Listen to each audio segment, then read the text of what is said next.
घर पे भी ऐसे बोला है कि आप समझ जाइए कि एक आर्मी वाला बंदा, मैं अपने आप को कंपेयर कर। ओह चलो, एक जुगाड़ मिल गया। ये अपना नया माइक अपन ने लिया है, वही ज़रा टेस्ट कर रहे हैं। थोड़ा समझ गए होगा कि सीरियस हो गया होगा बैंगलोर आके व्लॉगिंग के लिए।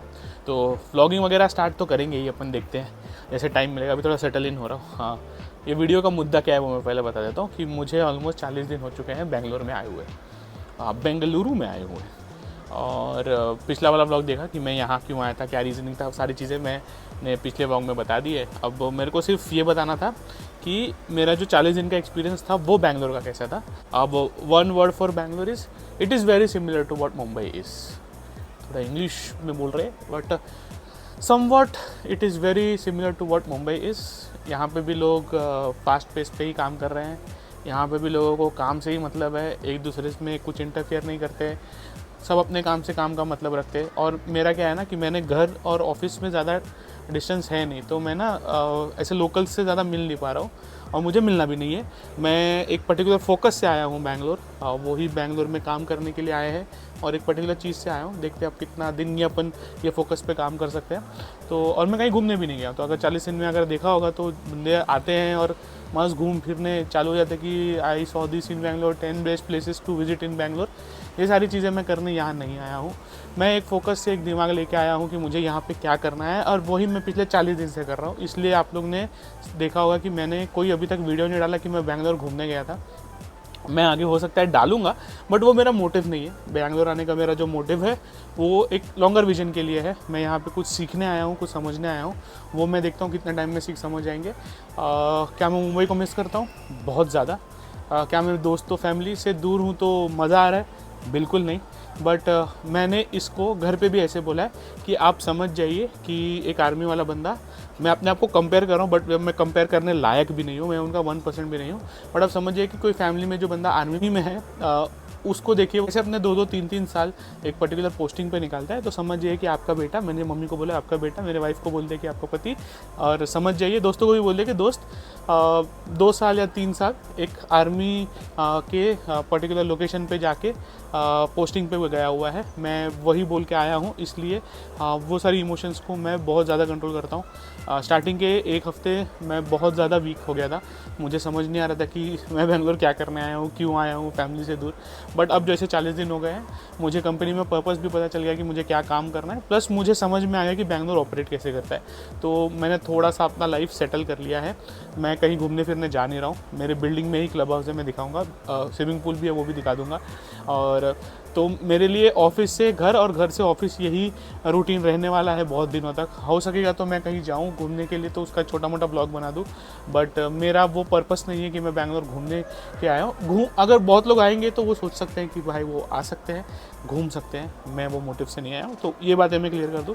कुछ चीज़ें जो मैं बताना चाहूँगा, अगर कोई ये वीडियो देख के चाहता है कि बैंगलोर में कैसे क्या होगा, तो अगर आप पहली बार बैंगलोर आ रहे हो, और मैं तो साला 34 साल का हो गया हूँ, तो आप समझिए कि मेरे तो मैं अभी मोल्ड भी नहीं होता हूँ बहुत सारी चीज़ों में, बट फिर भी कॉम्प्रोमाइज़ एंड अपनी इच्छाओं को मार के चीज़ें आपको यहाँ पे लेनी पड़ेगी। तो आप समझिए अगर कोई बैंगलोर आ रहा है तो पहले ये चीज़ समझिए कि आपकी जो सिटी से आप आ रहे हो उसके रूल्स रेगुलेशंस आप बैंगलोर में नहीं अप्लाई कर सकते। जैसे मैं मुंबई में कहीं पे भी जाके किसी से भी मराठी में बात करके या कुछ करके अपना काम निकलवा लेता था, यहाँ पे वैसा नहीं होगा। यहाँ पे कन्वीनियंस का उतना मज़ा नहीं है अगर मैं बॉम्बे से कंपेयर करूँ तो। बट ब्लिंकिट, स्विगी वगैरह सारी चीज़ें हैं तो वो अपनी जो नॉर्मल छोटी मोटी चीज़ें होती है वो तो हो जाती है। बट जो कन्वीनियंस आपको ट्रांसपोर्ट में और जो कन्वीनियंस आपको घूमने फिरने में मुंबई में मिलता था वो मुझे बैंगलोर में नहीं मिलता। बट जैसे मैंने आपको बताया कि मैं वो मोटिव से आया ही नहीं हूँ, तो मुझे ये सारी चीज़ें बॉदर करती नहीं है। मेरे लिए ध्यान देना मेरा हेल्थ है, जो कि मैंने जहाँ पे घर, जहाँ जो फ्लैट में हम रह रहे हैं वही के इसमें क्लब हाउस है, वहाँ पे जिम है। मेरा एक मोटिव था कि मेरा एक पर्टिकुलर ये था कि मैं यहाँ से कुछ सीख के जाऊँगा, तो हो सकता है कि मैं यहाँ से स्विमिंग सीख के जाऊँ। तो ये सारी चीज़ें सिर्फ डॉक्यूमेंट करने के लिए चीज़ें मैं बता रहा हूँ। बहुत सारी चीज़ें और ऊपर नीचे हुई हैं। एक चीज़ है, बैंगलोर महंगा है, यहाँ पे फ्लैट्स महंगे हैं। आपको मेड, कुक, ये सारी चीज़ों की अगर आदत नहीं है तो वो आपको डालनी पड़ेगी। ग्रोसरीज खरीदने की आदत नहीं है तो आपको डालनी पड़ेगी। एज़ मैं मैरिड हूँ, 7 साल हो गए हैं मुझे शादी हो के मेरी, तो मुझे ये सारी चीज़ें समझ में आती है, इसलिए मैं कर पाता हूँ।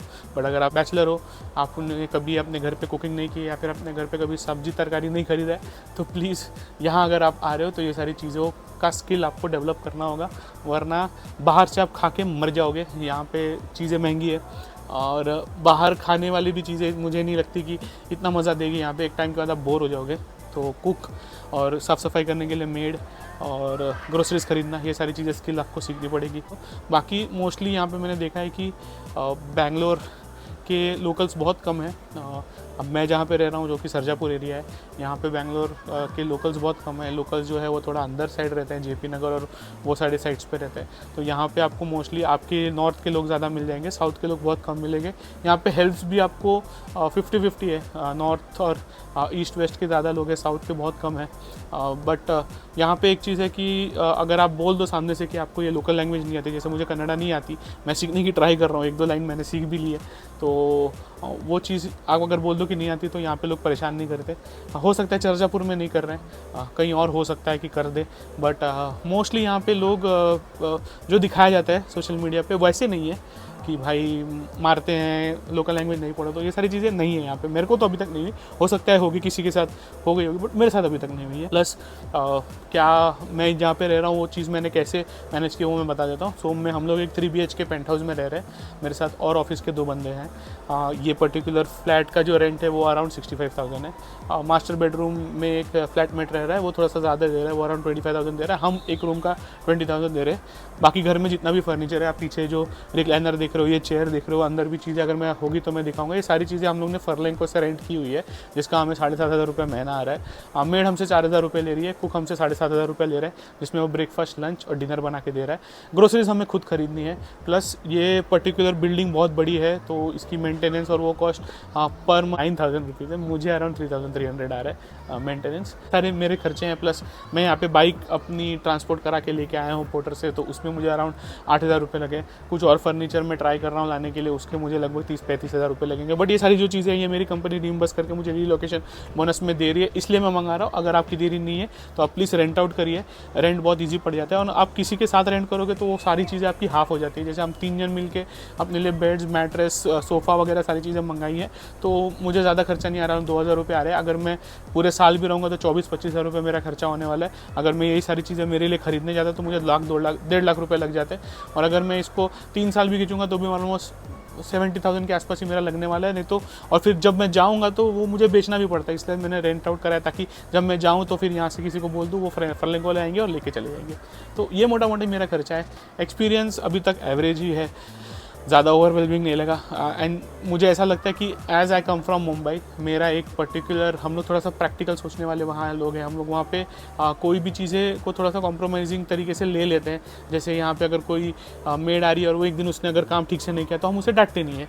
अब मैं मुंबई के बैकग्राउंड से आता हूँ तो मैं नहीं कर पाता हूँ, बट आप लोग भी अगर ट्राई करिए तो यहाँ पे अकोमोडेटिव रहने की ट्राई करिए। कॉम्प्रोमाइज़ कर सकते हो, अपनी कन्वीनियंस पे ही कॉम्प्रोमाइज़ करिए, अपने एथिक्स के साथ मत खेलिए। मोटा मोटी यही सारी चीज़ें मेरे को बतानी थी। कुछ मिस कर रहा हूँ क्या? वैसे तो कुछ मिस नहीं कर रहा हूँ। मेरा घर और मेरा ऑफिस के बीच में अराउंड 1 किलोमीटर का फ़र्क है। मैं यहाँ पे 9:30 में निकलता हूँ, 9:35 में मैं ऑफिस पहुँच जाता हूँ। तो ये मैं टाइम जो सेव कर रहा हूँ वो मैं थोड़ा सा अपने ऊपर ध्यान देना चाहता हूँ। मैंने जिम थोड़ा सा स्टार्ट कर दिया है, मैं स्विमिंग सीखना चाहता हूँ, तो मैं थोड़ा स्विमिंग भी सीख रहा हूँ। एंड और एक चीज़ बताऊँ, मैं इतने साल से इतनी चीज़ों से ट्राई कर रहा था कि भाई मेरा वेट लॉस हो जाए। 40 दिन में मेरा लगभग 7 किलो वज़न मेरा कम हो चुका है यहाँ पे, जस्ट बिकॉज सब कुछ अपने तरीके से कर रहा हूँ। वहाँ पे कन्वीनियंस था, घर से खाना मिल जाता था, सो के उठते थे, ऑफिस जाते थे, ऑफिस में भी पड़े रहते थे। यहाँ पे क्या बहुत सारा थोड़ा चलना हो जा रहा है, टाइम मिल रहा है जिम करने का, खाना बनाने के टाइम पे भी कुछ ना कुछ मेहनत हो जा रही है। तो इसकी वजह से मेरा 7 किलो वज़न कम हो चुका है। और मैं नहीं चाहता हूँ कि इसी पेस से मेरा वज़न कम हो। मैं थोड़ा सा एक्सरसाइज और खाना खा के अपना वज़न कम करना चाहता हूँ। मैं अभी भी अराउंड 12-13 किलो ओवरवेट हूँ। तो मेरा वो भी प्लान है कि मैं ऑलमोस्ट 1 साल अगर हूँ यहाँ पे या 2 साल हूँ अगर यहाँ पे, तो मैं वो अपना वेट कम कर लूँ, क्योंकि मैं रेगुलरली जिम करना चाहता हूँ। स्विमिंग भी सीख जाऊँगा तो उससे मेरी एक्टिविटी भी रहेगी, बिकॉज हम जिस लाइन में काम करते हैं भाई एक्टिविटी बिल्कुल भी नहीं होती, फिजिकल एक्टिविटी। एंड वेट भी मेरा इसीलिए बढ़ा था, एक टाइम था मैं 120 किलो हो गया था, अब मैं ऑलमोस्ट 100 के नीचे आ चुका हूँ और मेरा प्लान है कि मैं 90 के नीचे भी चला जाऊँ। तो वही है, थोड़ा करेंगे। देखते हैं अभी बैंगलोर कितने दिन तक अपने को सहन करता है, अपन कितने दिन तक बैंगलोर को सहन कर पाते हैं। तो बस एक रॉ वीडियो बनाया मैंने, ज़्यादा मैंने सोचा नहीं कि मुझे क्या बोलना है, जैसे जैसे मेरे दिमाग में चीज़ें आ गई जो मैं पहले करता था वही मैं अब कर रहा हूँ। तो बस इतना ही बोलना था। Thank you watching this. अगर कुछ आपके क्वेश्चंस हो गए या क्वेरीज होंगी कि बैंगलोर में कैसे क्या कर रहना है तो आप कमेंट कर सकते हो। अगर आप मुझे इंस्टाग्राम पे मैसेज करोगे तो मैं आपको रिप्लाई करके बता दूंगा कि क्या है। और बस इतना ही था, तब तक के लिए जय हिंद।